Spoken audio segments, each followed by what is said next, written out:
자, 본격적으로 시작을 하죠. 강대규 변호사와 함께하겠습니다. 어서 오십시오. 네, 안녕하십니까. 강대규입니다. 예, 변호사님 주말 네. 사이에 이제 많은 굵직굵직한 뉴스들이 있었는데 일단 이란 전쟁 소식부터 좀 정리를 해보겠습니다.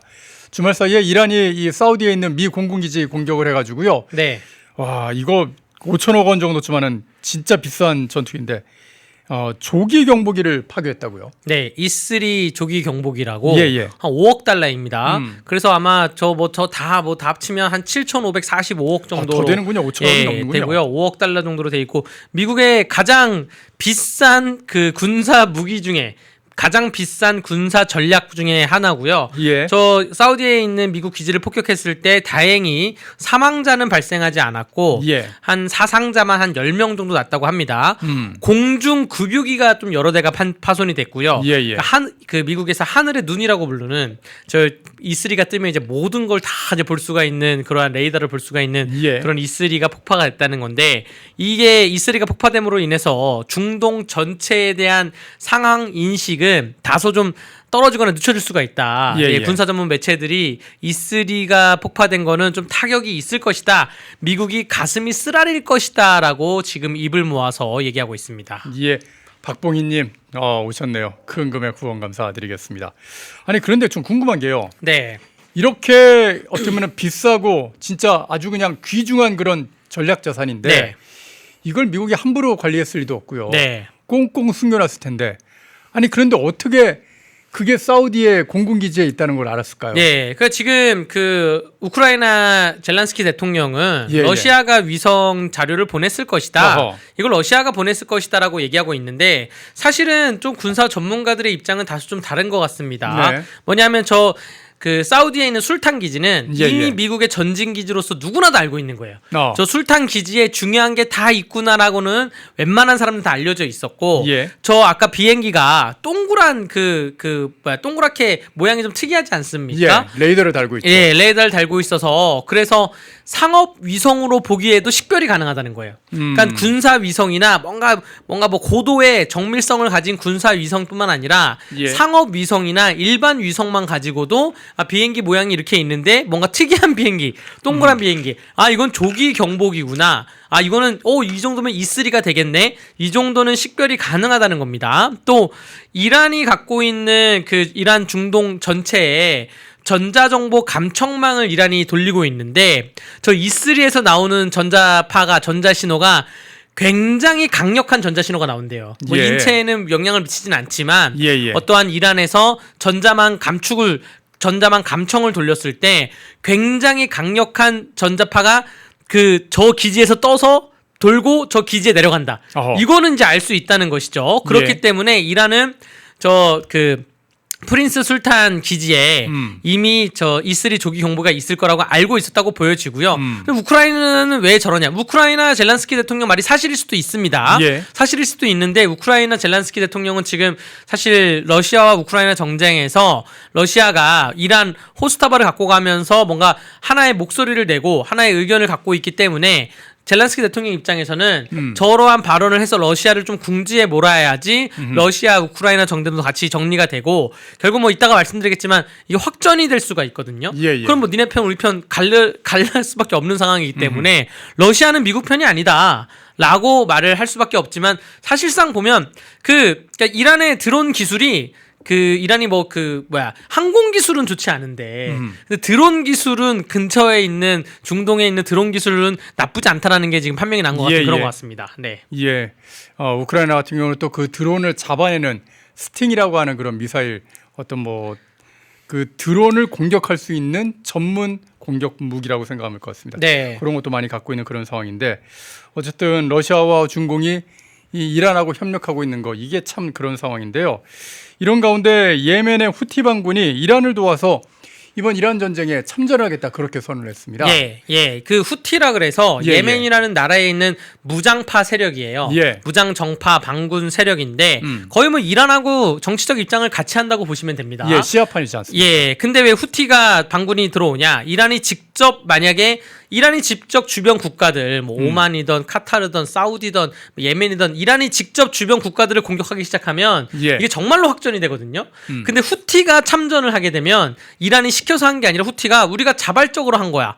우리가 자발적으로 참석한 거야라고 하면 이란이 어떠한 다른 입장을 또 표명할 수가 있기 때문에 예. 전략적으로 아마 이란하고 얘기는 했겠지만 후티가 자발적으로 참여한다는 게 그 표면적인 입장이고요. 예. 후티가 참여하면 홍해가 막힙니다. 그러니까 그 바브 엘만데브 해협이라고 하는 네. 그 좁은 그 바다를 갖다가 지금 또 막을 거다 그런 얘기가 들리더라고요. 예, 맞습니다. 그 호르무즈 해협은 페르시아만에서 오는 거고요. 여기입니다. 여기. 예, 그리고 예.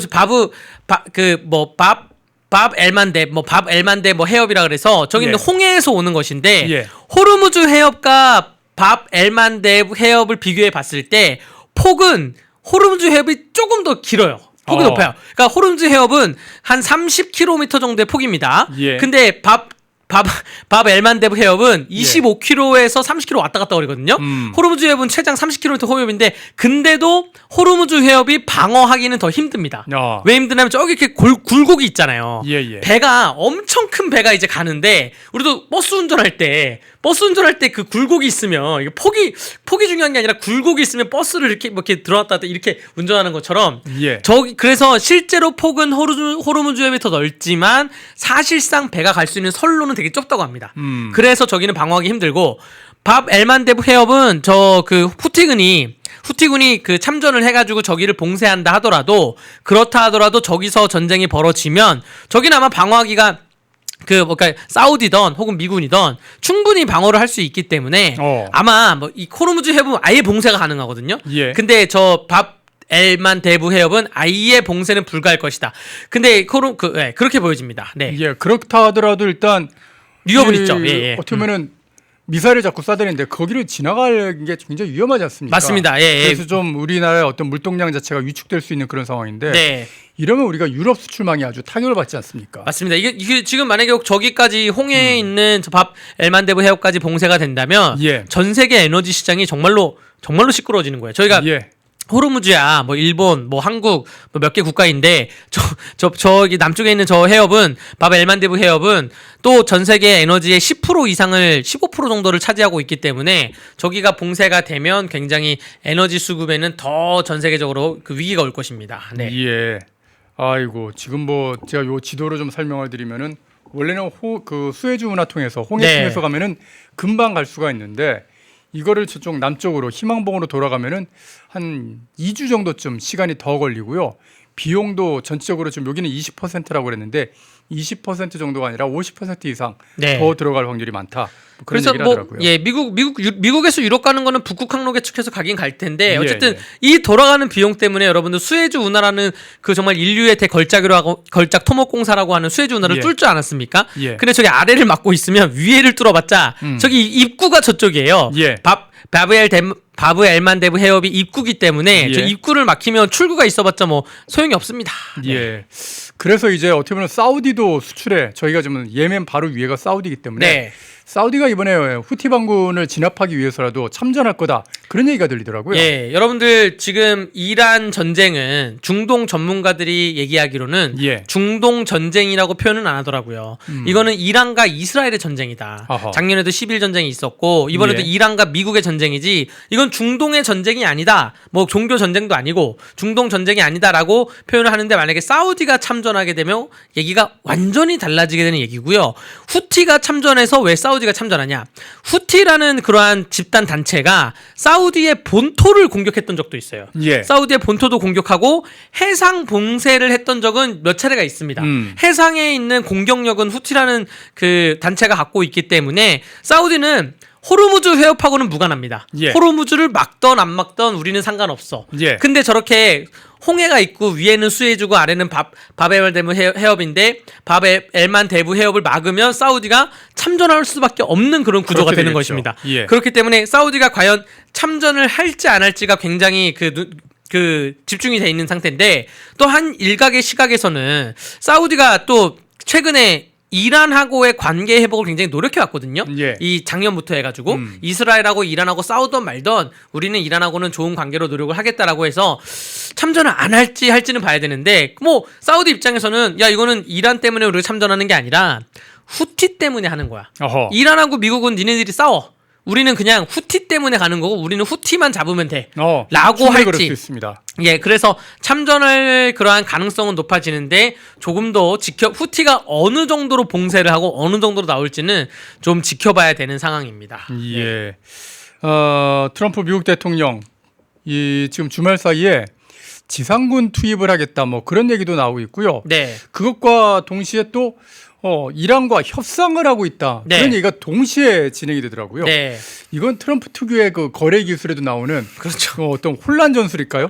한쪽에선 협상, 왼손으로는 협상하고 오른손으로는 전투를 준비하는 거. 네.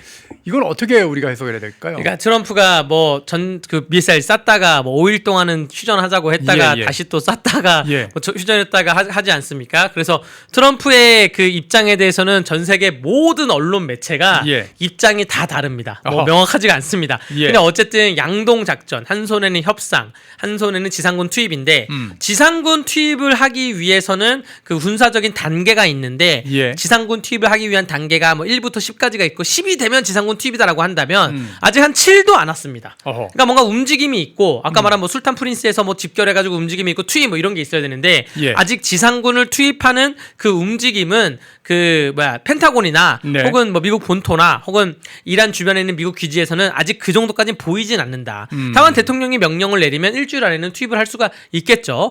저 하르그 섬이 있잖아요. 예, 예. 하르그 섬이 우리나라로 치면 어떤 거냐면 그 우리나라 예전에 그 인천 상륙 작전 있던 것처럼 그 영종도가 다리가 건설되지 않았다면 그게 하르그 섬 정도의 위치인 거예요. 그러니까 강화도보다 더 가까운 뭐 인천 영종도 그 정도의 입장이고요. 뭐 제주도나 울릉도보다는 훨씬 가까운 이란 본토가 있으면 이란 본토에 가까이 있는 섬이 하나 있습니다. 예. 그 섬이 하르그 섬이고요. 거길 점령한다면 거길 점령하고 거기를 주둔 기지로 잡는다고 하면 지상군 투입이 더 가까워진다는 것이고 그 발언이 최근 들어서 에너지 발언이 굉장히 세졌습니다. 베네수엘라처럼 이란 석유를 접수를 하겠다. 이게 왜냐면 여러분들 그 결국 화폐 전쟁이라는 책을 읽어보면 그 미국이 근본위제라 그래서 예. 미국 달러를 금하고 동일시시키겠다. 예. 라고 해서 뭐 금을 사고 팔 때면 미국 달러만 써라. 라고 하는 그런 거였는데 파운드도 안 되고 프랑도 안 된다. 근데 금 본위제가 약간 약해지면서 1970년대부터는 석유는 무조건 달러로 사라.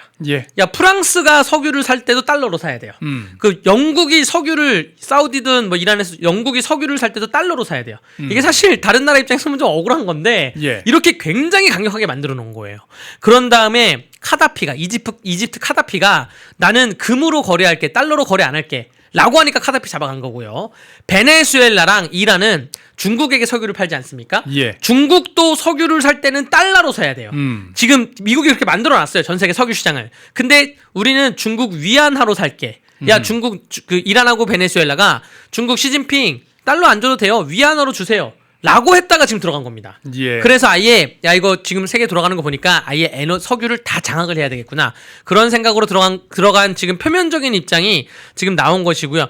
지상군 투입을 할지 안 할지는 사실 제가 여기서 단정할 수가 없습니다. 이거는 전 세계에 있는 모든 군사 전문 매체도 너무 달라요. 그 트럼프의 그러한 협상의 기술이 너무 다르기 때문에. 네. 예. 그래도 어쨌든 이제 조만간 트럼프 미국 대통령의 결단이 나오면은 네. 바로 지상군도 투입될 거다 이런 얘기가 지금 나오고 있는 상황인데요. 네. 자 이런 상황 속에서 미국 국내에서는 미국 그러니까 본토에서는 네. 지난 주말에 이 노킹스 시위 그러니까 왕은 필요 없다 우리에게 왕은 없다라는 어떤 그런 구호를 외치면서 트럼프를 반대하는 민주당 지지자들의 시위라고 보시면 됩니다. 네. 이게 좀 크게 열렸던 모양입니다. 이 노킹스 시위가 워싱턴과 뉴욕 등지, 필라델피아 등지에서 지금 전국에서 네. 이렇게 열렸다고 그러더라고요. 그 여러분들 저 기사를 그 JTBC와 MBC 저러한 메인 기사를 믿으시면 안 됩니다. 요즘은 외신을 예전에는 뭐 무슨 뭐 타임지든 워싱턴 포스트인지든 아까 말한 군사 전문 뭐 W 어쩌고저쩌고 맨체든 옛날에는 번역하고 보고 힘들었잖아요. 예, 예. 요즘은 여러분들 뭐 구글 제미나이나 혹은 챗 GPT에다가 노킹스 시위가 미국에서 어떻게 일어나고 있는지 외신을 분석해서 말해줘. 딱 쓰잖아요. 우리나라 언론 제외하고 외신만 분석해줘라고 하면 제가 오늘 그렇게 딱 물어봤더니 뭐라고 답변을 했냐면 AI가 답변하기를 트럼프의 군사행동 정책에 반대하는 시위가 있었던 거는 사실. 예. 다만 노킹스 시위라는 공식 명칭으로 전국적으로 대규모 운동이 확인된 것은 아님. 그러니까 전국적으로 대규모 운동이 있는 게 아니에요. 저게 이제 사진을 어떻게 찍는지 각도에 따라서 또 혹은 뭐 항공샷이 정확히 나오면 모르겠지만 지금 MBC는 뭐 800만 명이 모집했다고 돼 있는데 그렇지 않습니다. 그 지금 여러 가지 외신을 분석한 AI가 외신을 분석한 걸로는 전국적으로 대규모 운동이 확인된 건 아니다. 조직적으로 확인된 건 아니다라는 거고 그 트럼프 입장에서는 그래도 어느 정도 그 시위가 좀 조금씩 발생하니까 공산주의가 개입됐다고 얘기를 한 건데 예, 트럼프 입장에서는 그렇게 뭐 생각할 수가 있죠. 저분들이 들고 나오는 저러한 그 형상이 저랑 갖고 오는 게 저게 이제 옛날 소련에서 그 공산주의 그 망치와 낫으로 이렇게 네. 딱 표현된 거지 않습니까? 예. 그리고 사실 실제로 베트남 전쟁이 있었던 1960년대 70년대에는 그때 냉전 시대의 정점이어서 소련이 그 실제로 뒤에서 공작 세력을 해가지고 공작 자금을 풀어서 예. 반전 시위를 하게 하고 그때 뭐 히피나 집시 뭐 집시는 뭐 유럽 사람들이지만 히피 뭐 이런 집시 이런 사람들 거리에 불황자들을 다 모아가지고 예. 그 사람들한테 그 시위를 시키고 이러한 조직적인 움직임이 있었는데 지금 있는 반정부 그 반트럼프 시위는 딱 저렇게 MBC가 보도한 것처럼 저렇게 어마어마한 것이라고 아니라는 거는 외신 보도가 있는 것이고요. 물론 뉴욕이 지금 뉴욕 시장이 만다린 시장이요. 네, 만다린 시장이 아예 사회주의자입니다. 예. 거의 뭐 완벽한 사회주의자이기 때문에 뉴욕 입장에서는 뭐 저런 거를 뉴욕 시에서는 좀 열어줄 수는 있겠지만 그 아직 그 시위가 뭐 확산 조짐이 있거나 혹은 정말로 뭐 그 미국 곳곳에서 아주 조직적으로 수백만 명이 일어나거나 그렇지는 않습니다. 아마 저는 그렇게 생각합니다. 트럼프가 이란에 공격을 안 해도 다른 거로 했잖아요. 그래도 저 사람들은 트럼프를 반대했을 거예요. 아니 지금 뭐 IC라고 그 네. 미 이민국이 이제 단속을 많이 하고 있지 않습니까? 네. 그 단속과 관련된 집회는 계속해서 있었어요. 있었죠. 네, 예. 네.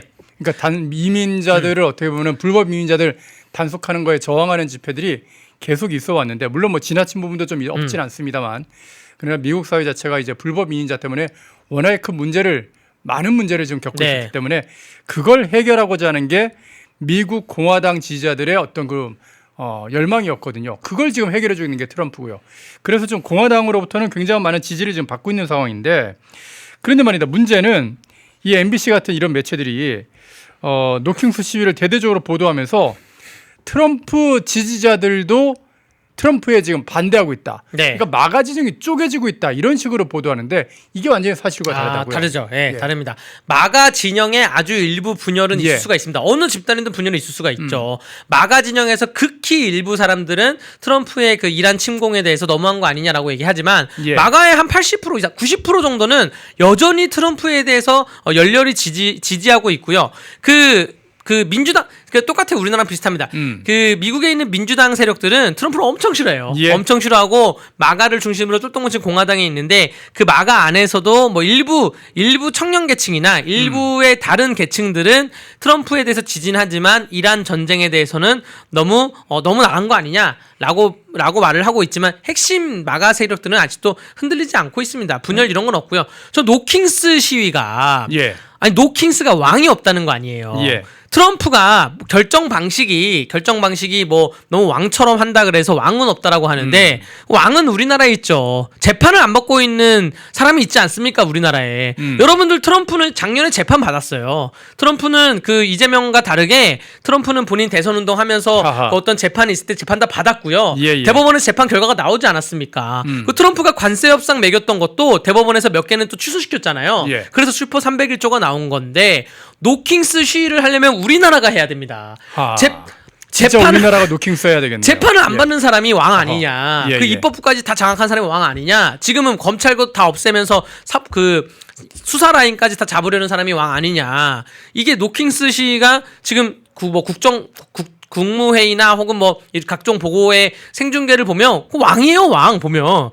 그래서 저는 노킹스 시위가 있으려면 우리나라에서 있어야 된다고 생각을 하고요. 트럼프는 그 법원의 삼권 분립 원칙에 의해서 법원의 제지를 받고 또 미국 그 민주당 그 하원 의원, 상원 의원의 견제를 받습니다. 그리고 다만 외교나 군사는 대통령의 고유의 권한이기 예. 때문에 군사와 외교 관세를 매기는 거고요. 군사에 대해서 군사적 행동을 하는 것이지 그게 또 미국 미국 헌법상 불법은 아닙니다. 근데 우리는 재판을 받는 사람인 트럼프는 노킹스 시위를 안 하고 지금 우리나라에 재판도 안 받고 정말로 왕처럼 행동하는 사람이 있는데 우리야말로 노킹스 시위를 해야 되지 않나. 왕 지금 아웃. 시위를 하는데 왕 아웃. 합니까? 우리나라 합니까? 지난 주말에 네. 네. 제가 그 시위 현장에 나갔다가 네. 야 어떻게 예전 같으면 이제 집회를 갖다 같은 장소에 못하게 하잖아요. 네. 네. 네. 다 떨어뜨려 놓는데 아. 아니 같은 장소 그 시청 주변으로 해서 한 200m나 될까요? 네. 그 정도 구간에다가 집회를 4개를 열어줬어요. 아, 예. 그러니까 서로 마이크를 키우니까 안 서로 들리는구나. 마이크가 막 예. 혼선이 돼서 일부러 뭐라고 얘기하는지를 알아들을 수가 없게 만들어놨더라고요. 맞불 집회를 일부러 열어줌으로 인해서 그 맞불이 목소리가 아니에요. 예. 다 보수 집회예요. 다 보수 집회인데. 네 개나 되는 보수 단체의 집회를 예. 동시에 그걸 허락을 했어요. 원래는 하나만 허락하던가 떨어져 있는 2개만 허락하는데. 예. 이렇게 안 하고 한 장소에 광화문에 3-4개가 어이가 한꺼번에 없더라고요. 있으면 예. 그러면 안 들리죠. 그러면 서로 분열이 되죠. 그 보수 집회도 목소리는 이재명 내려와라는 목소리지만 스피커나 뭐 이런 것 때문에 그 분열이 될 수밖에 없는 구조인데 그것을 이용하는 것인지 아무튼 노킹스는 예. 한국에서 있어야 합니다. 네. 예. 한국에는 노킹스 시위가 꼭 필요하다 그런 말씀이고요. 네. 이건 이제 퓨 리서치에서 조사한 세계적인 이제 여론조사 기관이죠. 여기서 했던 건데 공화당 지지자의 71%가 이란 전쟁 지지한다고 올바른 결정이라고 그렇게 얘기하고 있고 이건 퀴니픽 대학에서 또 전미의 여론조사를 한 겁니다. 여기도 공화당 지지자의 79%가 이란 전쟁을 통해서 세계가 더 안전해질 거다. 이란 같은 나라가 핵무기 가지면 안 된다. 그런 얘기 하고 있는 겁니다. 반대로 민주당 지지자들은 아니다. 세계 불안해질 거다. 74%나 되고요. 그리고 민주당 지지자들의 88%는 이란 전쟁이 잘못된 거다. 그러니까 미국도 양극으로 지금 갈리고 있는 거 그걸 확인되는데 그중에서 이 MBC가 어떻게 보면은 이 민주당 지지자들의 얘기만 뽑아갖고 트럼프를 공격하는 그런 보도를 하고 있는 겁니다. 한국 언론들은 정말 정신 좀 차려야 되는 게 왜 양쪽 진영을 갖다가 다 보도하든지 그러면 아예 그걸 갖다가 보도하지 말든지 해야지. 아니 민주당 쪽 얘기만 이러면은 대한민국이 미국의 트럼프 정부에 어떤 식으로 비치겠습니까? 대한민국 언론도 이상하네. 대통령만 이상한 줄 알았더니 언론도 이상해. 301조 가동해야 되겠는데 그러면 그 모든 피해는 대한민국 국민들이 다 보게 되는 거 아니겠습니까? 네. 자, 요 정도쯤으로 계속해서 시청자 수 때문에 막 그렇게 얘기하시는데요. 오늘 유튜브가 또 좀 뭐라 그럴까요? 오류가 좀 많이 있는 것 같습니다. 신경 쓰지 마시고 아침 방송에도 저희가 조금 좀 실시간 시청자가 좀 줄어가지고 왜 그러지라고 했는데 지금 보니까 실시간 시청자 수가 너무 형편없이 나와서 여러분 좋아요라도 좀 많이 좀 눌러주시기를 부탁을 드리겠습니다. 지금 좋아요 숫자가 한 3,000명 정도쯤 되는데 좋아요 숫자 항상 보면은 제가 실시간 시청자보다 좋아요 숫자가 많이 좀 부족해서 좀 아쉽다고 생각을 하거든요. 많이 좀 눌러주시기를 부탁을 좀 드리겠습니다. 자, 국내 뉴스도 좀 살펴볼까요? 김부겸이 민주당 후보로 대구시장 선거에 출마를 선언했네요. 네, 오늘 국회 소통관에서 기자회견을 했는데 기자회견 하나하나를 비판을 좀 아니할 수가 없습니다. 일단은 김부겸이 기자회견 하면서 했던 얘기 중에 하나가 이런 얘기를 했어요. 대구는 한 당이 독식하고 있어서 정치인이 일을 안 해도 서울에서 공천만 받으면 또 당선된다. 대구 시민을 표 찍어주는 기계로 생각한다. 라고 기자회견을 했는데 광주는 안 그렇습니까? 아니, 잠시만 이 얘기는 민주당이 먼저 해야 되는 거 아니에요? 그러니까 민주당한테 먼저 해야지. 아니 광주는 안 그래요? 광주는 안 그렇고 어디 목포는 안 그렇습니까? 목포는 박지원이 거의 90%의 득표를 얻는 거의 뭐 공산주의처럼 투표를 하는 곳이 목포고 광주인데 이거 그냥 광주는 한 당이 독식하고 있어서 정치인이 일을 안 해도 서울에서 공천만 받으면 또 당선된다. 이거 당연한 얘기를 하고 있어요. 그나마 영남 호남을 굳이 나누자면 그나마 그 영남 지역에서는 김부겸도 2014년에 대구시장 당선됐었고 그다음 김경수도 됐었고 이러한 움직임이 있지 않습니까? 근데 정말로 호남 지역은 너무나 견고하거든요. 물론 뭐 정운천 예전에 농림수산식품부 장관도 국회의원 했었고 지금 이정현 공관위원장도 국회의원 했었는데 그때 딱 2번 빼고는 없거든요. 그러니까 그 지역 감정을 불러일으키는 거는 이해를 하겠는데 그래야 본인이 뭐 지역 감정을 불러일으켜가지고 역으로 불러일으켜가지고 내가 승리하겠다. 근데 그 민주당 본인 스스로를 되돌아봐야 된다고 생각을 하고요. 2014년에 그 대구시장 도전을 했었고 오랜만에 도전을 한다라고 했는데 아니 뭐 인생을 보면 13대 국회의원 선거부터 나온 김부겸입니다. 예. 13대 국회의원에 서울 동작갑에 나왔고요. 15대 국회의원 선거에 과천 의왕에 나와서 떨어졌어요. 그 다음에 16, 17, 18대 국회에 경기 군포에 나왔습니다. 그러니까 본인 1988년도에 13대 국회 처음 출마해서 18대 국회인 2008년에 출마했던 그러한 그 20년 역사 동안에 대구를 한 번도 내려오지 않았거든요. 예. 그 다음에 본인이 입지가 좁아지고 민주당 안에서 자꾸 축소되고 하니까 거기에 대한 그 차선책으로 대구를 선택해가지고 내려왔던 겁니다. 그래서 거기서 한번 당선이 됐었죠. 대구 국회의원으로 한번. 그 다음에 또 낙선이 된 건데 마치 인터뷰를 하면서 내가 옛날부터 대구를 챙겼다.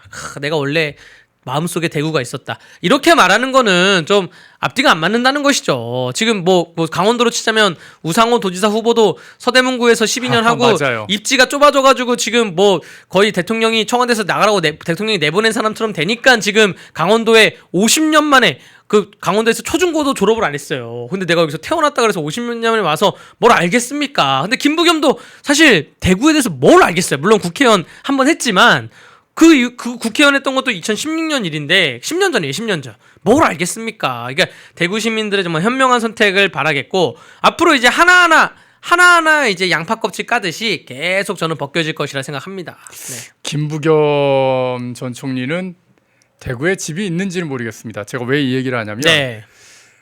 전라남도, 전라북도, 뭐 광주 다 포함해가지고 민주당 의원들 되게 많잖아요. 네, 그런 네. 지역에 거기에 집을 갖고 있는 사람이 한 명도 없습니다. 그러니까요. 예, 예. 다 서울에 집이 있죠. 예. 아니 자기 지역구인데 그 지역구에 집이 없어.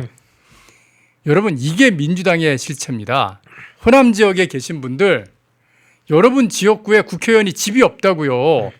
지역구에 집이 있고 자가가 있고 서울에 뭐 전세를 어떤지 월세를 어떤지 해서 왔다 갔다 하는 게 정상이지 자기 집은 서울에다 갖다 놓고 그리고 나서 뭐 지역에 와가지고 잠깐 얼굴 비치는 거 그런 의원들하고 지금 몇십 년을 살고 있는 사람들이 그런 분들 왜 민주당에다 몇십 년씩 그렇게 표를 찍어주고 있습니까?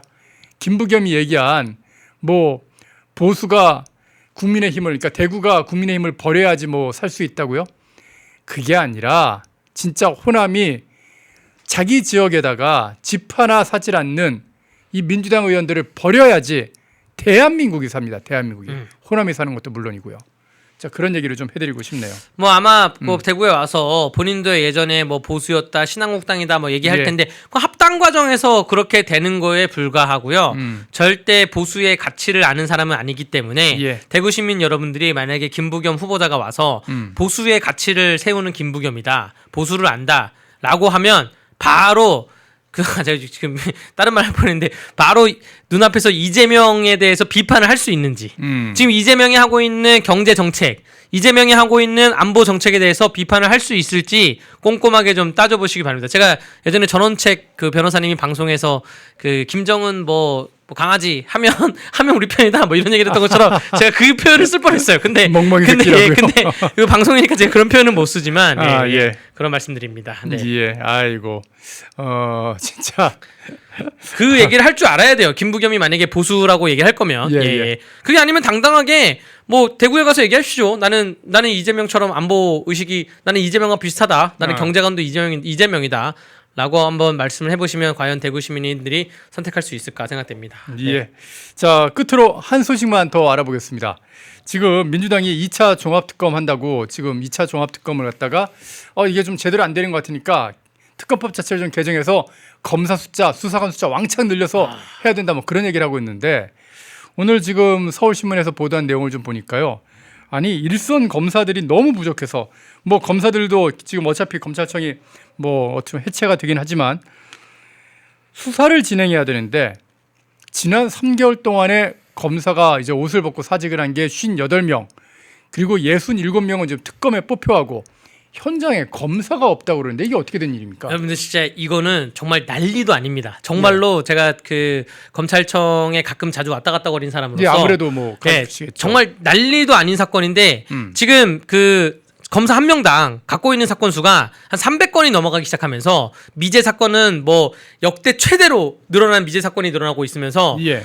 안미현 검사라고 그 이른바 강원랜드 사건을 냈던 검사거든요. 그러니까 문재인 정부 때 적폐청산 강원랜드 짝 집었을 때 그 강원랜드 사건을 했던 검사인데 그 검사가 천안지청으로 올해부터 발령이 났나 봐요. 올해 3월부터 천안지청을 발령 나자마자 그 본인 SNS에 글을 올렸는데 이거 너무 심각하다. 지금 그 검찰의 상당수가 2차 특검에 그 빨려 들어갔고 또 상당수는 합수본으로 빨려 들어가서 지금 수사를 할 수 있는 검사가 없다.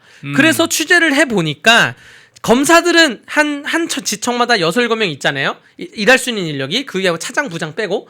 근데 그 일할 수 있는 인력이 작년에 임용된 사람 혹은 올해 임용된 사람이에요. 그 사람들이 뭘 알아요? 그게 모르죠. 왜? 그러니까 아예 모르는 사람이 그러니까 방송국으로 치면 이제 갓 기자 다른 기자들은 다 해외 파견 나갔고 기자들이 다 무슨 중동 취재로 다 나가고 3년차, 5년차, 뭐 10년차는 다 나가고 올해부터 처음으로 기자가 온 리포트도 안 해본 사람이 와가지고 너 오늘부터 기자야? 이렇게 되는 취재해 이게 되는 거야. 검사라고 이렇게 명찰 하나 딱 붙이면 그 사람이 검사 역할을 할 수 있습니까? 아니죠. 어느 직장이든 딱 가가지고 그 일을 배우고 거기 사수한테 일을 배우면서 이제 성장해 나가는 건데 그래서 이 노하우 예를 들어서 여러분들 천안이나 충북에는 캄보디아에서 잡혀온 사람들이 거의 다 거기 가 있거든요. 충남, 충남 보령, 홍성, 천안에 다 가 있는데 그러면 붙잡아 놓고 캄보디아 사건에 대해서 이게 피싱이야, 로맨스 스캠이야, 도박장 사이트야, 어떤 거야, 뭐 텔레그램이야, 아니면 스테이블 코인으로 바꾼 거야, 테더로 바꾼 거야, 이렇게 다 진행을 해야 돼요. 그걸 안 해본 사람에게 시키면 이거는 범죄자들이 다 빠져나가는 그러한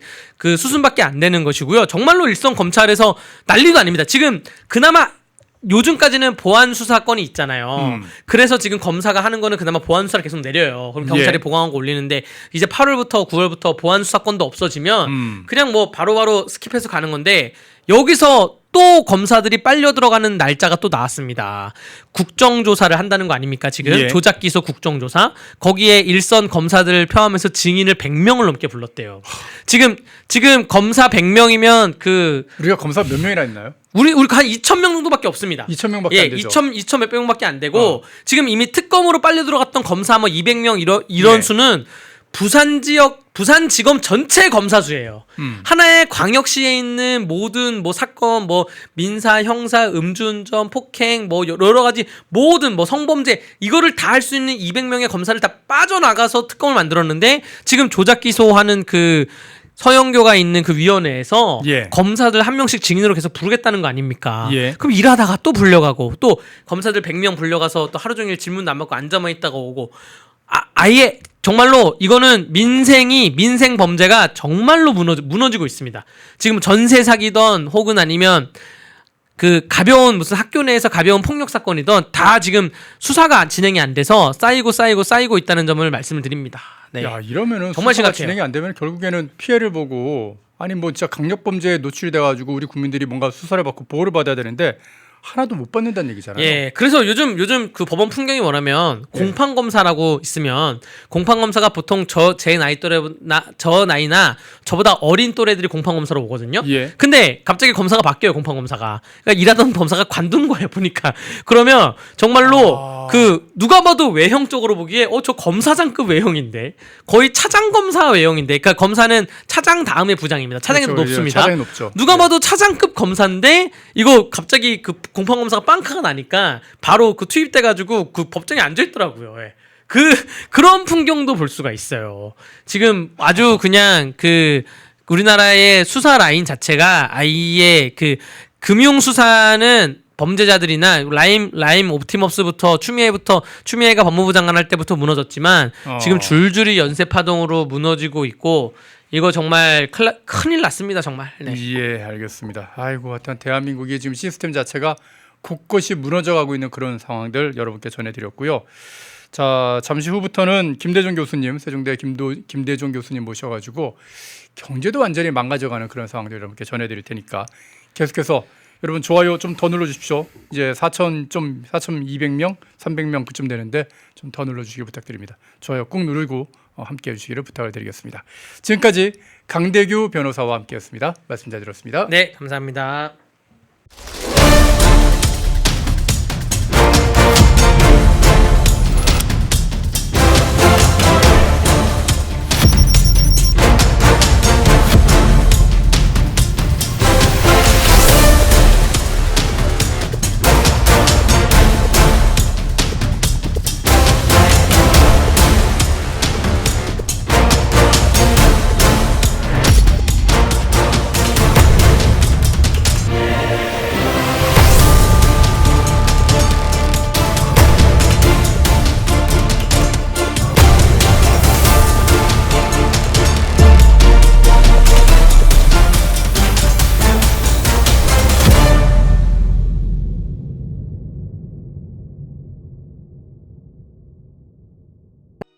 펜앤마이크에서 추천하는 영상도 보고 가세요.